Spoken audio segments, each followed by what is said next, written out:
Olá! O debate sobre a reforma política movimenta muitas rodas de conversa. Isso porque essa reforma promete rumos para a política brasileira, como o aumento da participação popular, mudanças no sistema eleitoral e político e correção de falhas e desigualdades. Para debater o tema, recebo no Ideias e Debates de hoje o cientista político e doutor em administração pública e governo, professor do Departamento de Gestão Pública da FGV, Eduardo Grin. Professor Eduardo, seja muito bem-vindo à Rede Alesp.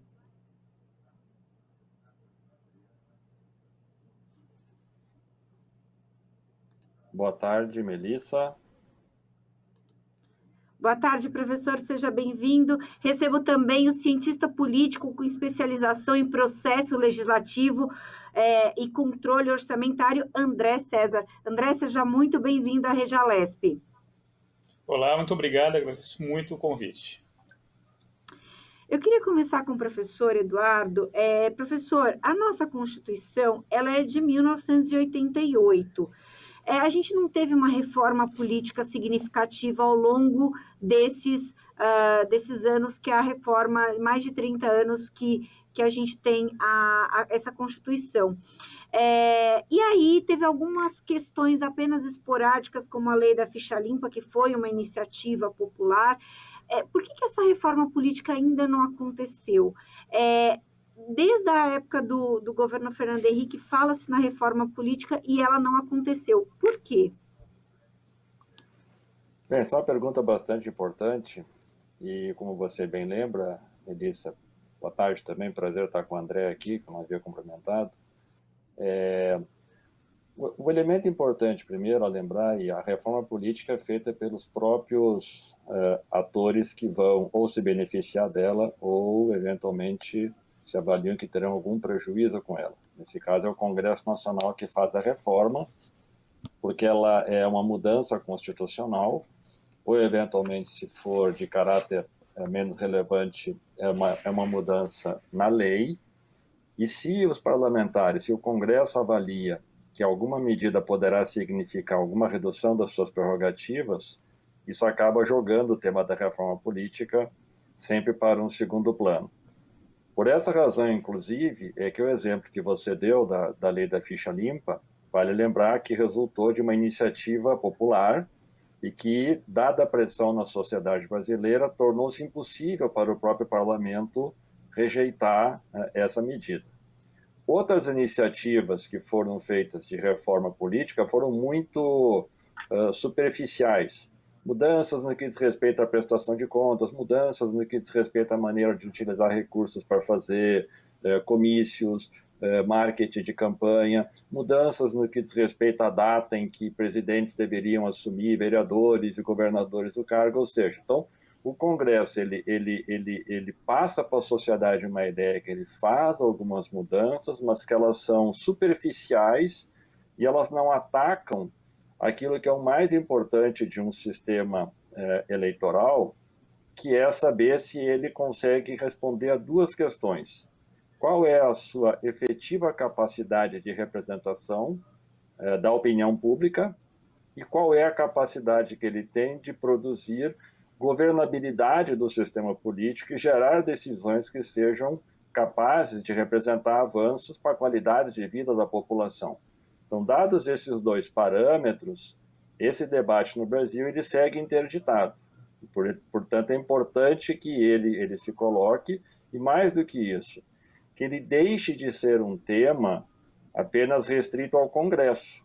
Ele precisa ser um tema no qual a sociedade também se envolva exatamente para criar os mecanismos de controle, de fiscalização e de apropriação de um debate que, ao fim e ao cabo, interessa à própria sociedade.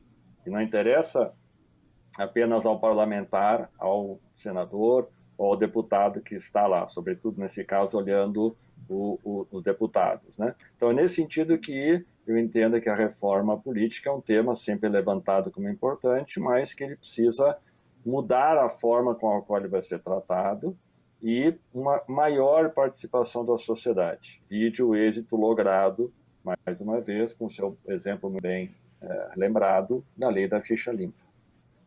Uhum. André, no Brasil o voto é obrigatório. e para todos os brasileiros. Muito embora a gente tenha aí uma multa que é muito baixa para quem não vai votar, e aí você consegue se explicar se você não for votar até com uma certa facilidade. Já nos Estados Unidos, esse voto é facultativo, e aí a guerra é para, primeiro, antes de mais nada, fazer com que a pessoa se motive a votar, e depois para escolher um dos candidatos. Muito embora nos Estados Unidos a gente sabe que as pessoas têm muito as suas posições meio definidas, democratas e republicanos. Eu queria que você fizesse uma análise sobre essa questão da obrigatoriedade do voto. Bom, em primeiro lugar, mais uma vez, obrigado pelo convite. O Eduardo, para começar, o Eduardo acertou em cheio a questão do parlamentar com a carne, né? O parlamentar. Então, é muito difícil você fazer avançar uma reforma que não seja cosmética. A exceção, realmente, foi a ficha limpa, que houve uma mudança cultural, vamos dizer assim, no sistema político. Mas é um problema sério, porque os parlamentares sabem que vão ter problemas numa discussão dessa. O risco de eles causarem danos a si mesmos é real, por isso que não se avança para valer. Com relação especificamente ao voto obrigatório ou voto facultativo, de fato, inclusive eu sou um exemplo disso. Da última eleição eu não fui votar por conta da Covid, então eu ainda nem justifiquei, por sinal. R$3 e pouco a multa é irrelevante, é fácil. Então, esse é um incentivo, até um desincentivo para o eleitor comparecer às urnas. A comparação com os Estados Unidos, você sim tem um sistema partidário bem claro, democratas e republicanos, e os outros partidos independentes que não contam, não entram na balança do poder político mesmo. E lá você tem um histórico, à exceção da última eleição, vencida pelo Joe Biden, o comparecimento é baixo também, é relativamente baixo, em torno de 50 e poucos por cento a média. Um pleito presidencial, né? Então, isso mostra que também lá nos Estados Unidos, com todo o grau, a sofisticação educacional supostamente maior que a nossa, há dificuldades em se cativar, se levar o eleitor até as urnas, né? No caso brasileiro, tem um problema mais sério, que são as desigualdades, as questões regionais, e muito da obrigatoriedade acaba levando os atores políticos a utilizarem, montarem seus níveis, seus feudos eleitorais e fazer compensações. No dia do voto, colocar o ônibus, condução, dar o lanche, paga algum dinheiro no limite. Então, isso acaba também poluindo o sistema.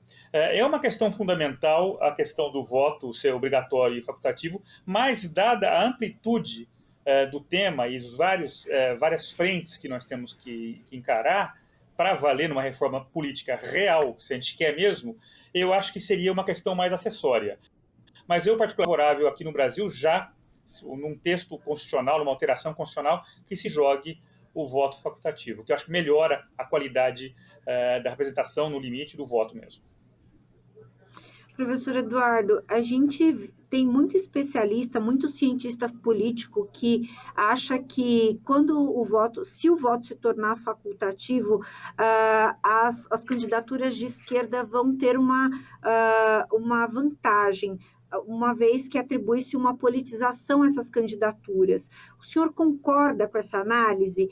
E aí, de novo, coloco que aqui é uma análise de alguns cientistas políticos nesse sentido, de que acham que, diante de um contexto histórico e de militância política, que as candidaturas de esquerda teriam mais vantagens.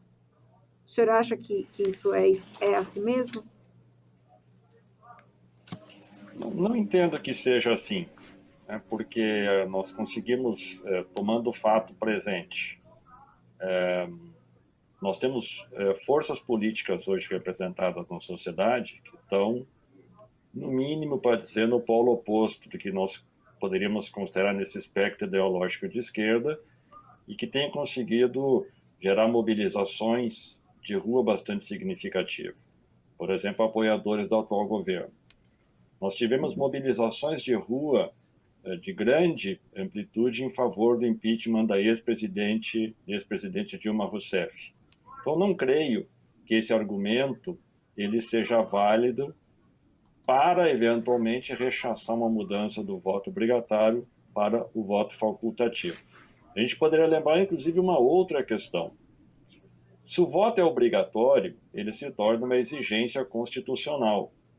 O voto, em se tornando facultativo, ele pode, inclusive, ser objeto de pressão de grupos, até mesmo fora do espectro da disputa legal, por exemplo, milícias em determinadas regiões, como o Rio de Janeiro, que vão obrigar o eleitor a votar em determinados candidatos, né? Porque aí há um poder econômico que está indo além daquilo que seria um dever constitucional do cidadão e da cidadã. Para pegar um caso extremo, esse que eu estou falando, evidentemente. Então, não creio que a questão do viés ideológico do grupo político, do partido político, venha a ser um elemento importante.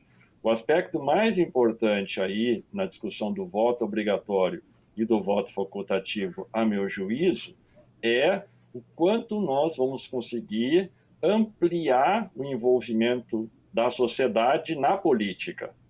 O quanto nós vamos ter mecanismos que incentivem que a sociedade compreenda que a política não é um assunto alheio ao seu cotidiano e que o voto obrigatório se torna uma formalidade, mais do que um comportamento e uma prática de cidadania. Então, este me parece ser o desafio. E sendo este um desafio, ele não é um desafio de nenhum espectro ideológico. Ele é um desafio da democracia brasileira. Seria ótimo se nós tivéssemos partidos políticos consolidados em todos os matizes ideológicos, com capacidade de mobilizar seus eleitores e levá-los às urnas. Então, acho que esse é o debate que nós temos que fazer, antes de caracterizá-lo como uma eventual mudança que pode favorecer algum dos postulantes partidários dentro do espectro que nós temos hoje dos partidos políticos no Brasil. Com certeza, eu acho que é uma observação muito importante, professor. As pessoas se entenderem como parte desse processo político, as pessoas às vezes acham que a política só se faz pela classe política, e política se faz por todo mundo. Então, esse entendimento eu acho que poderia trazer muitos rumos importantes para o país.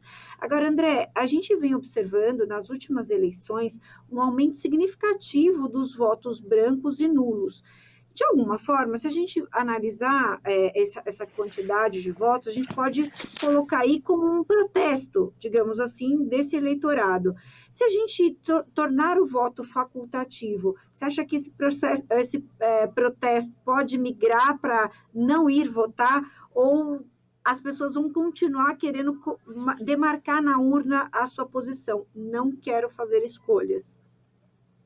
Em linha com o que o Eduardo falou, mais uma vez, essa polarização que a gente vive, fruto do crescimento na segunda década do século XXI, do populismo de direita, que trouxe ao Brasil uma novidade na cena política, né, que é a direita, a extrema-direita no poder, essa capacidade de mobilização vai continuar, sendo o voto obrigatório ou facultativo. Então, os dois lados vão se empenhar para mobilizar ao máximo, e eles têm hoje mostram capacidade de mobilização, tanto a esquerda quanto a direita.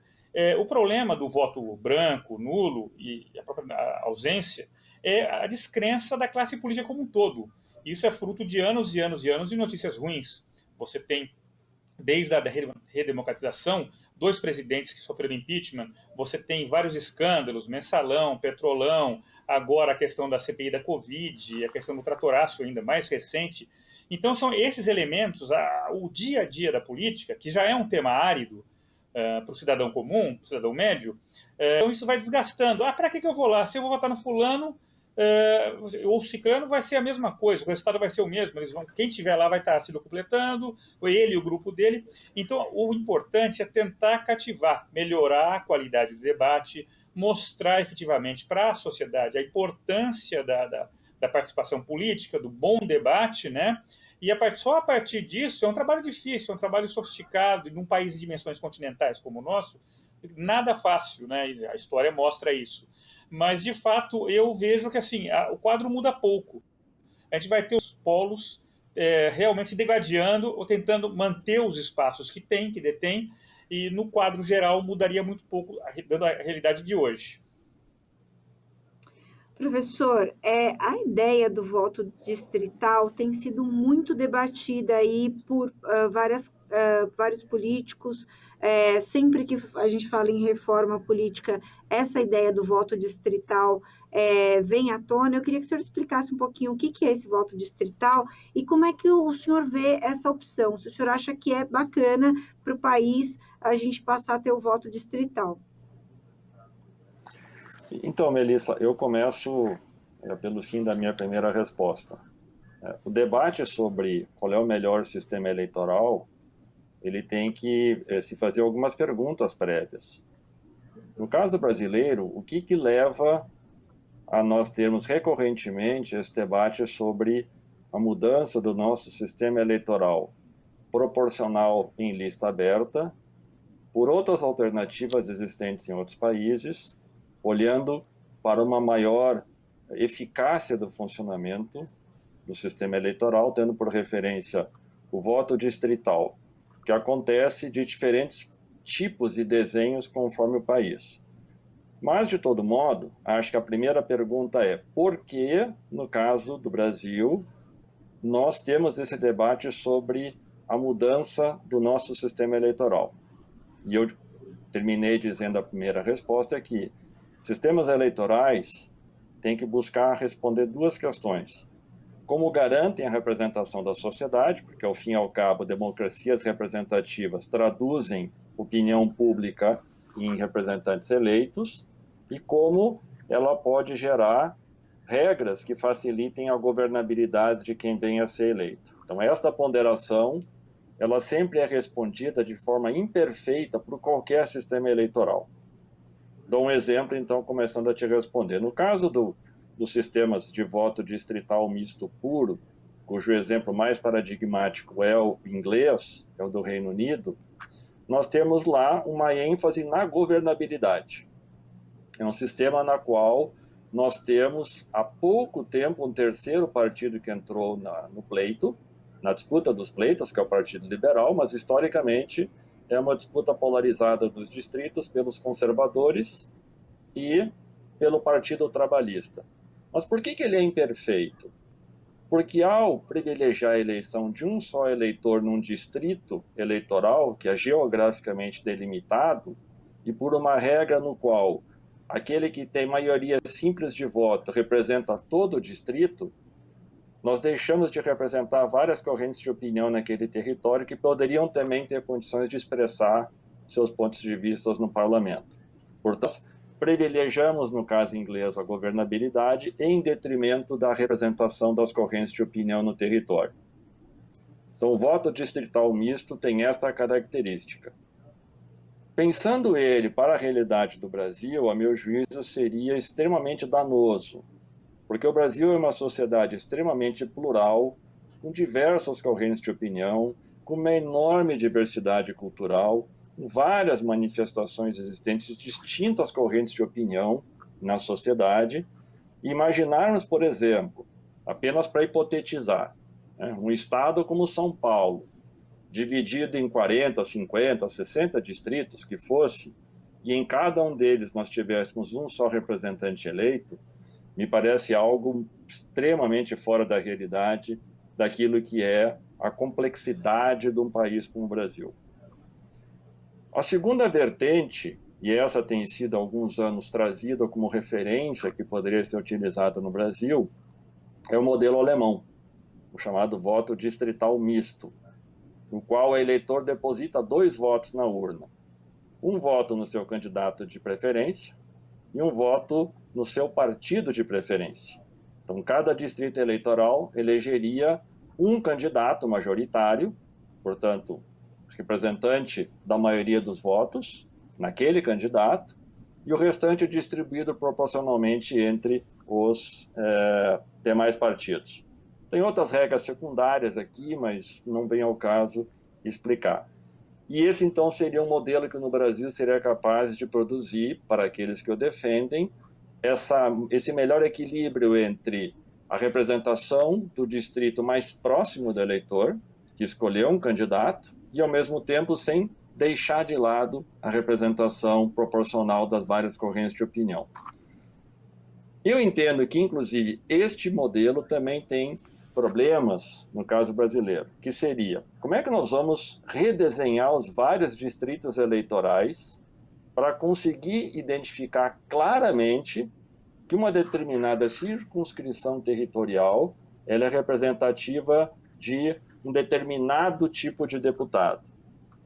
Nós temos hoje deputados que fazem campanhas em várias regiões de um determinado estado. Delimitá-lo para dizer que ele não poderá fazer campanha numa outra região, com o argumento de que isso a gente reduz custo de campanha porque ele vai ter um território menor, que ele vai gerar mais identidade com o eleitor porque o território que ele representa é menor, não me parece que é algo que tenha eficácia do ponto de vista da sua organização, pensando a administração do sistema eleitoral enquanto tal. Então, neste sentido, eu acho que o desafio que se coloca é pensar outras questões. Uma das críticas todas que o André estava falando é, claro, o desgaste todo da política enquanto atividade e dos representantes políticos, que são aqueles que mais representam essa opinião negativa junto à sociedade, é o fortalecimento dos partidos políticos. Países como o Chile, por exemplo, que adotam um sistema distrital, não tiveram uma melhor avaliação do desempenho dos seus políticos. Então, achar que nós vamos ter uma panaceia mudando o sistema eleitoral, que isso vai significar uma melhor avaliação da política, é um caminho que me parece equivocado. Ou seja, não é o voto distrital misto, não é o voto distrital puro, mas é como nós vamos fortalecer o papel dos partidos políticos como agentes efetivos de representação das opiniões que a sociedade tem. Então, neste sentido, eu acho que a gente deveria pensar, talvez, em modelos similares ao que tem na Argentina, desde que nós tivéssemos no Brasil mais controle social e mais transparência dos partidos, que o voto em lista fechada. O voto proporcional em lista fechada. Nós fortalecemos os partidos políticos, fortalecemos a sua capacidade de representação e fortalecemos também a representação das diversas correntes de opinião na sociedade. Antes que haja qualquer tipo de senão, eu já antecipo que há uma crítica nessa proposta. Como eu disse, nenhum sistema eleitoral é perfeito. Neste caso, qual é? É evitar que as direções partidárias controlem o jogo político interno e, portanto, decidam quem são os candidatos que vão ter preferência na lista partidária.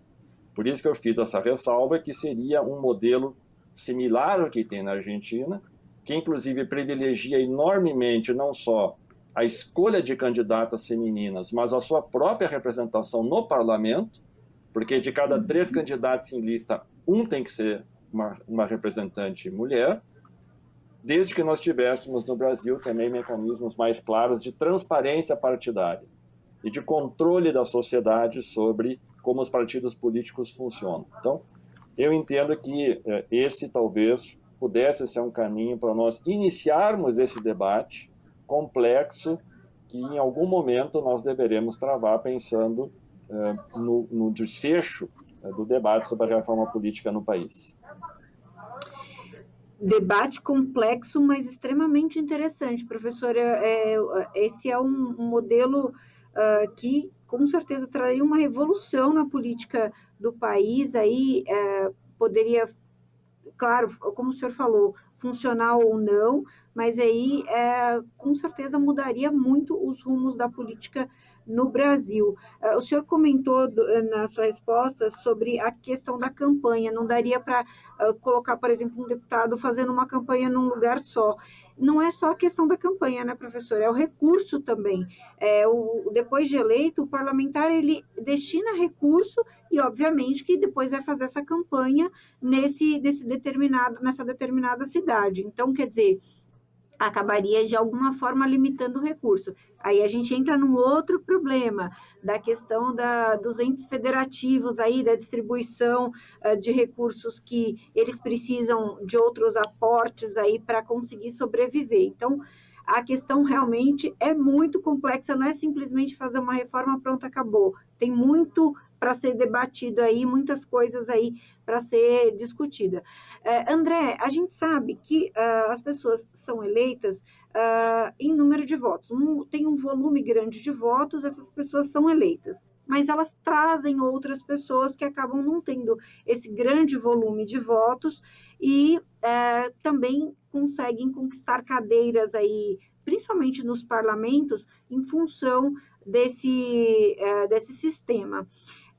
Eu queria saber como é que você vê esse sistema, o que você acha dele, como é que dessa forma a gente consegue, por exemplo, trazer novos nomes para a política, nomes que de repente não teriam tanta competitividade. Bom, em primeiro lugar, a gente pensar, como você colocou, em quem teve realmente voto para chegar nessa Câmara dos Deputados atual, vigente, foram cerca de 30 deputados que chegaram a ter um assento na Câmara pelo voto, pela própria capacidade, pelo próprio voto, né? E o resto veio junto nos votos do partido e tudo mais. Isso causa um desequilíbrio, né, já de saída. Nós temos, sim, uma série de questões, uma série de problemas aí, né? Eu me lembro da eleição, vou dar um exemplo rápido aqui, a eleição do deputado Enéas, em 2002, pelo antigo extinto Prona, que se juntou ao PL hoje. Ele foi eleito um recorde de votos e trouxe consigo 5 deputados que teve gente no interior de São Paulo com 100 votos. Quer dizer, é algo bastante distorcido. Então, já há um desequilíbrio de cara e cria elites, isso é inevitável, as elites dentro do Congresso, que até alimentam o funcionamento do chamado baixo clero. Então, é uma questão complicada, isso passa pela estruturação dos partidos, pelo desenho. O Eduardo falou na questão da oligarquização das legendas dos partidos. Então, é muito sofisticado, muito complexo. E me preocupa também, a agenda brasileira é bastante extensa. Nós temos, além da reforma política, hoje em discussão a reforma tributária, a reforma administrativa.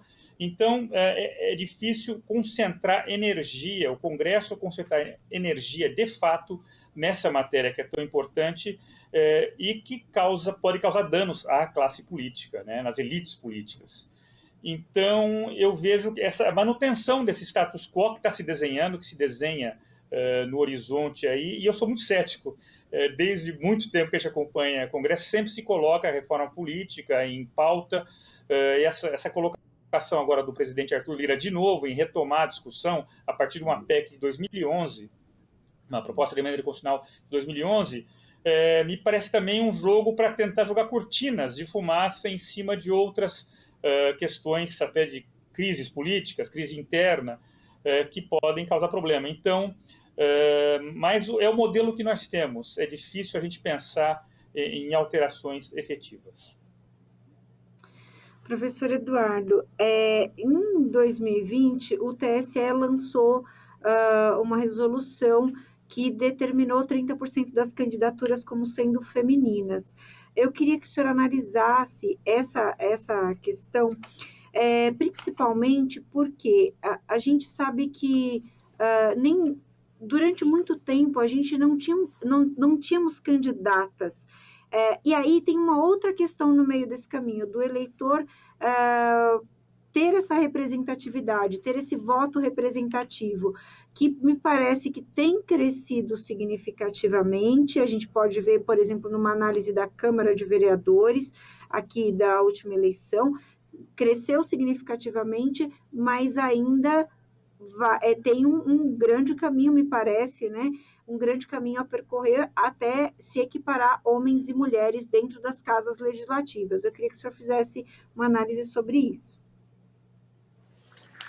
Sim, é bastante curioso, Melissa, que inclusive a sociedade brasileira nos últimos 4 anos foi, de maneira geral, a opinião pública em geral, ela foi, se não caminhando para um eleitorado que a gente diria, pelo menos olhando em nível nacional, para uma posição mais conservadora, de direita ou de extrema direita, dependendo do interlocutor, como ele entenda isto.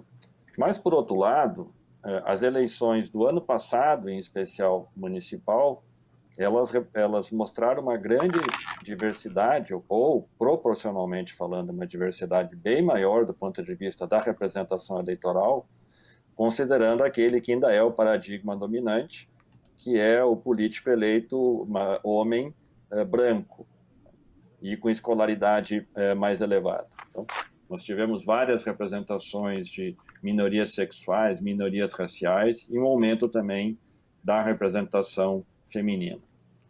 Em comparação internacional, a posição que o Brasil ocupa de representação feminina é, de fato, bastante vergonhosa. Na América do Sul, se eu não estou equivocado, talvez a gente só tenha mais representação no parlamento do que o Paraguai.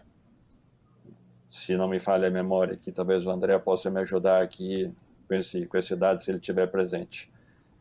Em comparação com a Argentina, por exemplo, não há o que discutir. A Argentina tem pelo menos 1/3 de representação, e aí eu quero fazer um destaque que é importante. Não basta nós termos apenas, como a nossa legislação passou a exigir, que os partidos tenham 1/3 das suas candidaturas indicadas mulheres. Também é importante que o parlamento tenha uma regra eleitoral garantindo a representação feminina. Tomo como um exemplo, talvez bastante alvissareiro aqui perto de nós, a Assembleia Constituinte eleita no final de semana no Chile, na qual 50% das representantes eleitas são mulheres, por conta de uma perspectiva de que, em sendo 50% da sociedade, por que não serem também 50% das representantes no parlamento? Então, é preciso ter uma legislação que olhe para as duas questões. E, nesse sentido, acho que no Brasil nós ainda enfrentamos questões de natureza cultural. E eu vou expandir um pouquinho aqui, tá? Me permita, Melissa, só para colocar Sim, por favor. em uma tela mais ampla, vamos dizer assim. Veja, os dados do último ano mostram que o Brasil, que já era um país profundamente violento no que diz respeito à relação entre casais, ou a violência do homem contra a mulher, representada pelo feminicídio, elas aumentaram para além daquilo que já era o normal. Por que eu estou trazendo esse número aparentemente distante da tua pergunta? Porque o Brasil, além de ser um país violento, é um país machista. A nossa cultura de exclusão da mulher da esfera pública, ela é histórica. A lógica do patriarcalismo no Brasil é histórica. Apenas para os ouvintes que estão aqui nos assistindo, quem quiser ler um pouco isso, assistir às obras do Gilberto Freire, falando como é que era a relação dos senhores de escravo com as escravas negras, por exemplo, terá uma ideia disso, assim, do sadismo que havia da relação. Então, tudo isso é um legado histórico, é um legado cultural que acaba se traduzindo quando nós temos que discutir a participação das mulheres na esfera pública, e a política é, por excelência, um elemento fundamental nesta direção. Então, temos ainda no Brasil uma enorme estrada por caminhar, se quisermos chegar a níveis comparáveis de outros países, onde a representação feminina já é muito maior, inclusive na América do Sul. Não precisa a gente sempre dizer, não, mas estamos falando de países que são desenvolvidos, democracias maduras. Não, nós estamos falando da Argentina, nós estamos falando do México, nós estamos falando da Bolívia, que tem uma representação no parlamento muito maior do que aquela que nós temos no Brasil. Nós já falávamos do Chile, antes mesmo da Assembleia Constituinte de domingo. Então, mesmo comparando com os nossos vizinhos, nós estamos muito mais atrasados. E, para piorar, comparando com outros países da África e da Ásia, que também têm culturas bastante retrógradas do ponto de vista da relação entre homens e mulheres, também o Brasil ocupa uma posição bastante ruim.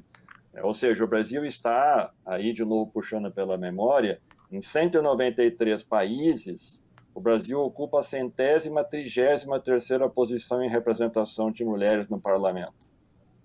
Isso, olhando em perspectiva às democracias ocidentais, é uma classificação de fato pouco honrosa. Então, talvez esse seja um dos temas mais difíceis da gente modificar, porque não se trata de mudar leis aí, se trata de mudar uma cultura na sociedade, que, como eu já disse, ela vem de séculos da nossa formação histórica, né? André, eu queria que você falasse dessa questão da cultura, porque o professor tocou em pontos, assim, cirúrgicos. A questão das mulheres, o eleitorado feminino é maior do que o masculino, e aí essa mulher, e aí o patriarcado, quer dizer, essa mulher não está se identificando nessa candidata, e aí como é que a gente pode, ao longo do tempo, mudar essa mentalidade para que a gente faça com que essa eleitora entenda a importância dessa representatividade? Bom, de fato é uma questão histórica, e só para complementar, em primeiro lugar, o que o Eduardo falou, na CPI da Covid do Senado Federal, são 18 integrantes, 11 titulares e 7 suplentes, nenhuma mulher. O que ocorreu? Os partidos não indicaram nenhuma mulher. Aí eles decidiram a bancada feminina colocar em cada sessão uma ou duas representantes, entre todas as senadoras, sem poder de voto, sem poder de apresentar requerimentos, né? Só podem falar e eventualmente participativas, né? Dos depoentes.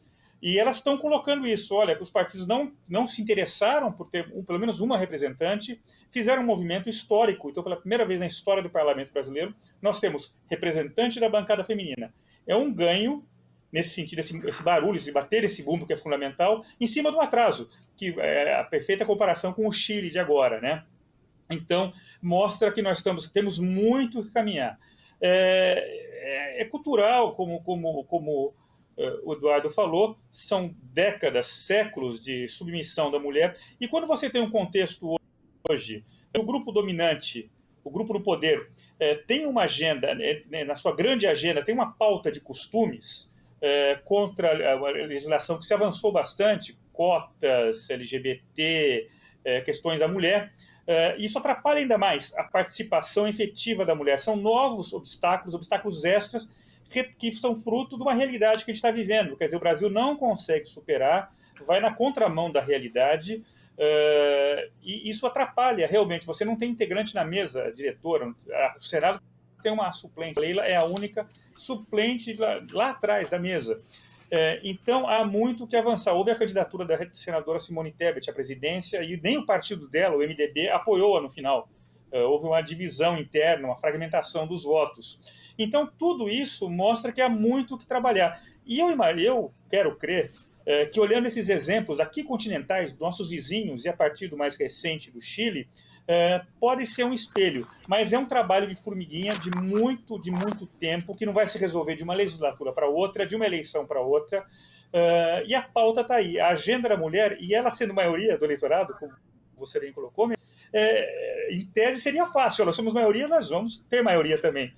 Infelizmente, e aí eu penso no seguinte, a estabelecer a cota, eu sou a favor, mas não é só a cota em si, os 30%, ou que seja, que vai levar a se chegar a esse número e ter uma efetiva participação.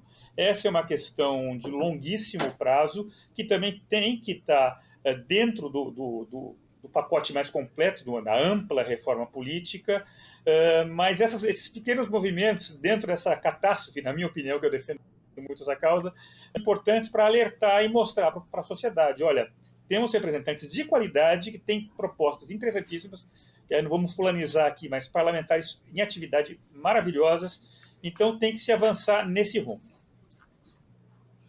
Olha, eu preciso aqui fazer uma justa colocação das nossas parlamentares aqui do estado de São Paulo, agora nesse biênio, nesse ano, perdão, a maioria das líderes serão mulheres, né, ou boa parte serão mulheres, anos anteriores eram menos mulheres nas lideranças das bancadas. Isso é muito significativo para determinar as pautas, para entender várias coisas. Então, acho que o Parlamento Paulista está começando esse processo, e isso é muito importante a gente observar, né? Então, acho que é importante esse registro para a gente fazer aqui.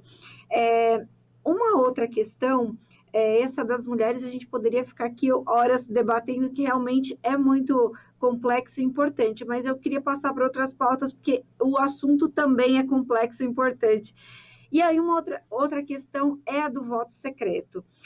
Na Câmara e no Senado, esse debate tem sido feito de que os votos deveriam não ser secretos, deveriam ser feitos nominalmente, para que todo mundo tenha conhecimento da posição ali de cada um dos parlamentares, ou enfim, essa questão do voto secreto tem uma complexidade em torno dele. Professor, eu queria que o senhor desse a sua opinião a esse respeito, o que o senhor avalia se como que essa questão do voto pode determina ali os rumos do jogo político dentro das casas legislativas? Eu começo fazendo referência a um pequeno livrinho do Norberto Bobbio, cientista político italiano, referência para todos nós, acredito que para o André também. Quem não leu Bobbio, quem não gosta de ler Bobbio. E ele tem um pequeno livrinho, não é dos mais conhecidos, onde ele fala do segredo da democracia. E, sobretudo, quando a gente está falando de repúblicas democráticas.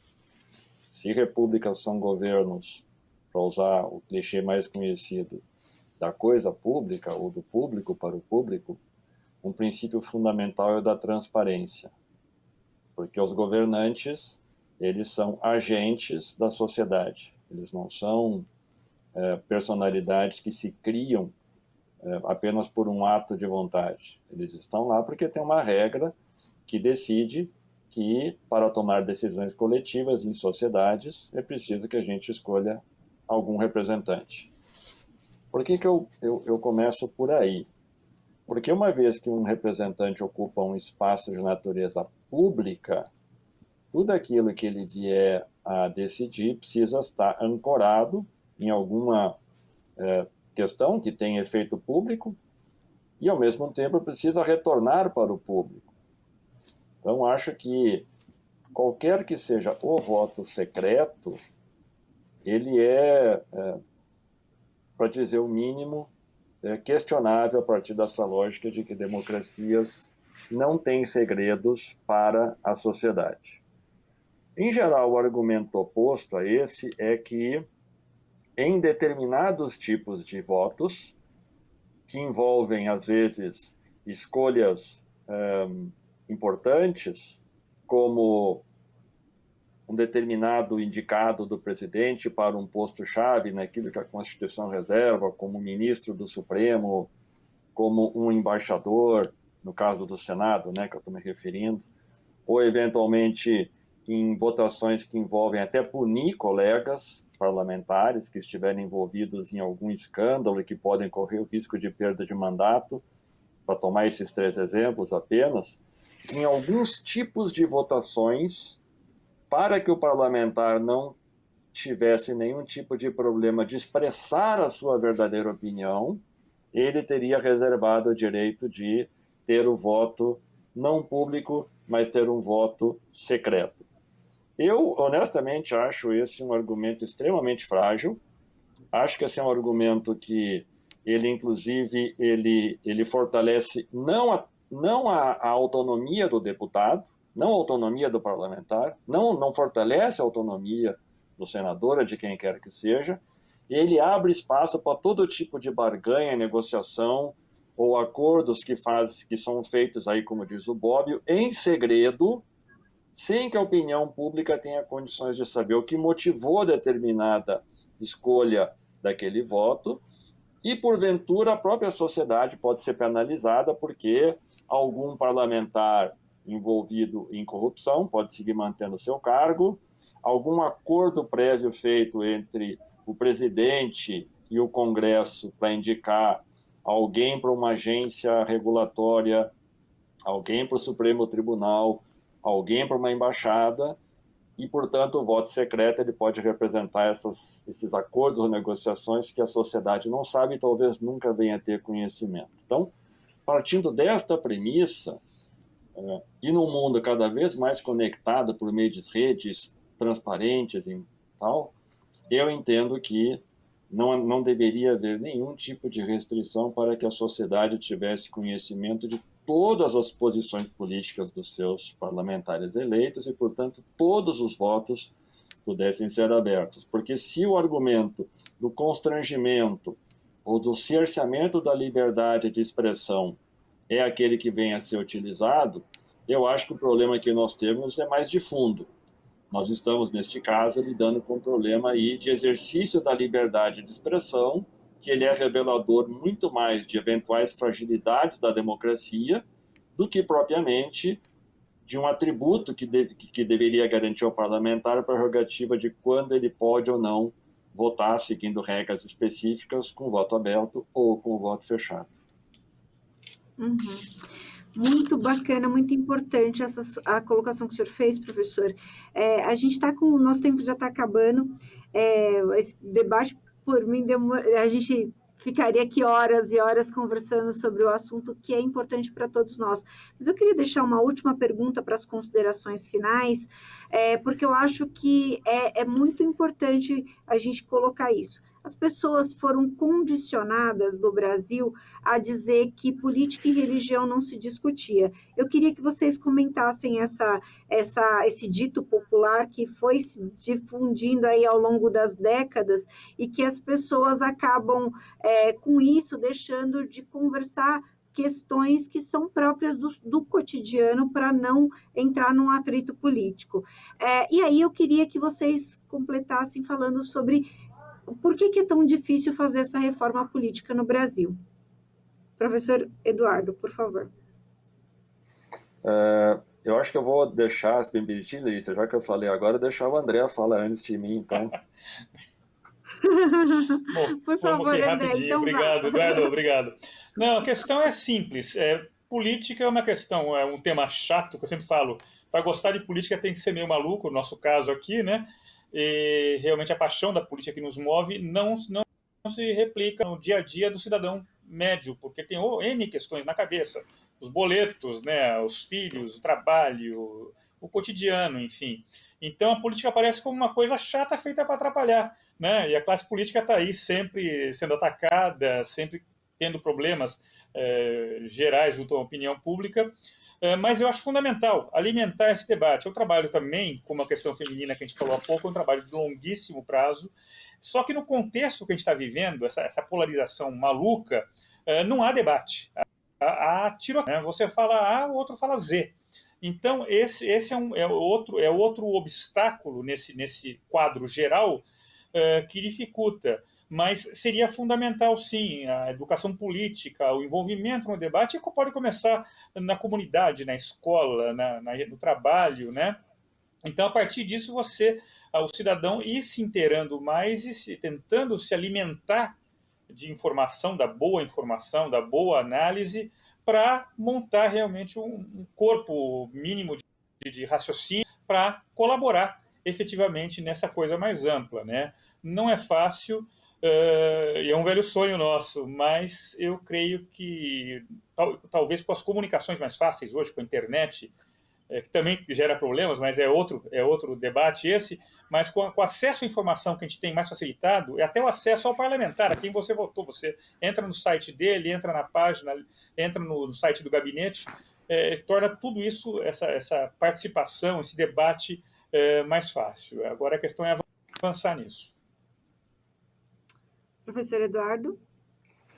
Então, a tua primeira pergunta, eu acho que ela remete de novo assim, a um tema de natureza histórica. Vamos lembrar um pouco aquelas nossas aulas de história lá do colegial, da escola, enfim. A gente estudou aquelas coisas das guerras religiosas na Europa, na qual os reis absolutistas tinham uma determinada preferência religiosa e todos aqueles que não compartilhavam da mesma eram tratados não como adversários, até porque não existia democracia, não tinha noção nenhuma de esfera pública, eram tratados como grupos a serem eliminados. E foi um longo aprendizado, e um aprendizado duro, que esses países tiveram, no sentido de compreender que as escolhas de fé, como a gente fala, representadas por uma ou outra religião, ou eventualmente por nenhuma religião, elas são de foro privado. elas não envolvem assuntos que dizem respeito ao interesse público. Portanto, não faz diferença a religião que um agente público professa, porque se o Estado é laico, os assuntos têm que ser tratados no que diz respeito ao interesse público. E é nesse sentido, então, que o envolvimento da religião na política, ou talvez de maneira mais negativa, como vem acontecendo nos últimos anos, a instrumentalização da fé para fins de uso político e partidário, o uso da fé, inclusive, para criar partidos que têm identidades muito próximas com algumas igrejas ou alguns segmentos religiosos, cresceu de maneira exponencial no Brasil da década de 1990 para cá. E isso tudo acaba criando um debate bastante complicado. Eu vou dar alguns poucos exemplos aqui nesse sentido. A meu juízo equivocado, certo? Por conta do que eu acho que é uma intromissão indevida da religião na política. O debate sobre ideologia de gênero nas escolas, que foi apelidado pelos setores vinculados às igrejas mais conservadoras como kit gay. E, portanto, interditou um debate fundamental, a meu juízo, que é o de levar a educação sexual para crianças nas escolas.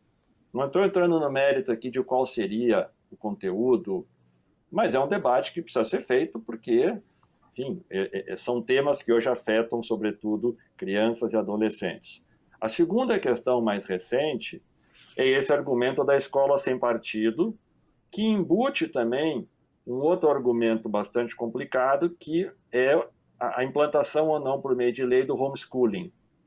O que seria o homeschooling?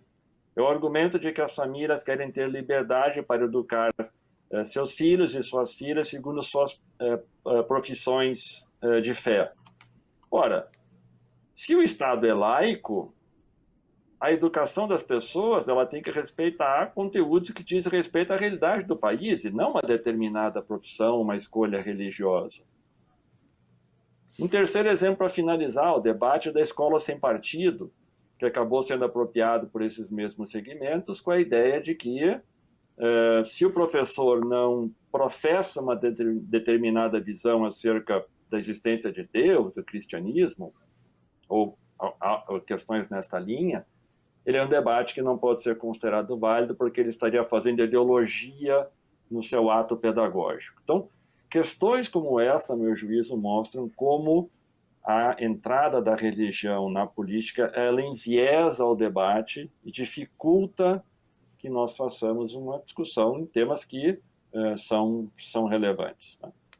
E, por fim, o tema da reforma política que você comentava, assim, eu acho que é bom a gente lembrar que as maiores reformas políticas feitas no Brasil, até recentemente, provieram de dois atores políticos.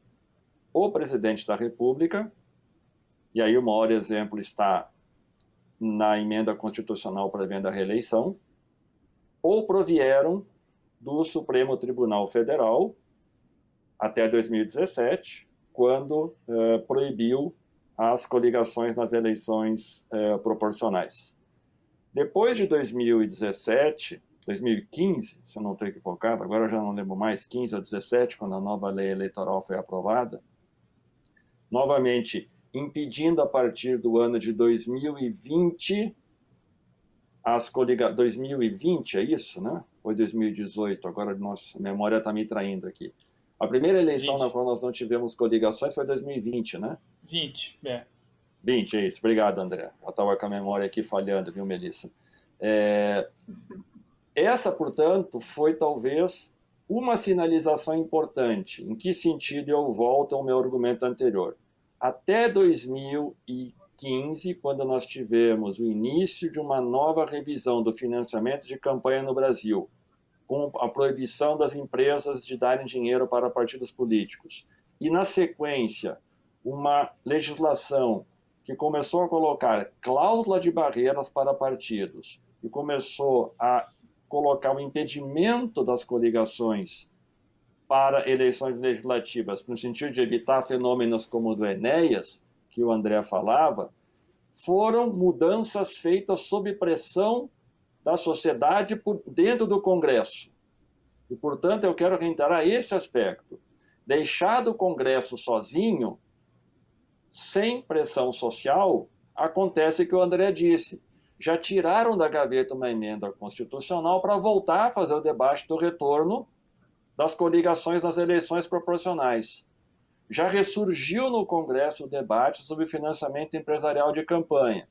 Porque no momento em que a sociedade não se mobiliza por conta da Covid, o Congresso deixado sozinho tende a legislar segundo os seus próprios interesses. Então, nesta perspectiva, o que a gente tende a ver pelo histórico do Brasil vão ser duas coisas: mudanças incrementais ou mudanças de autoproteção do Congresso. Sem pressão social, sem controle social, sem participação da sociedade, este deverá ser o caminho. Então, por isso que é importante que o cidadão e a cidadã que está assistindo um programa como esse, que é bastante importante como contribuição para a cidadania e para a educação cívica e política, preste atenção em questões como essa. Não se trata de um tema que está longe do seu cotidiano. Isso afeta diretamente a sua vida. Eu vou dar um exemplo singelo e com isso eu acabo. Se voltarmos a ter as coligações nas eleições proporcionais, talvez a gente vote no candidato A e sem saber está elegendo o B. Isso afeta o cidadão e a cidadã. Então não é um tema longe do seu cotidiano.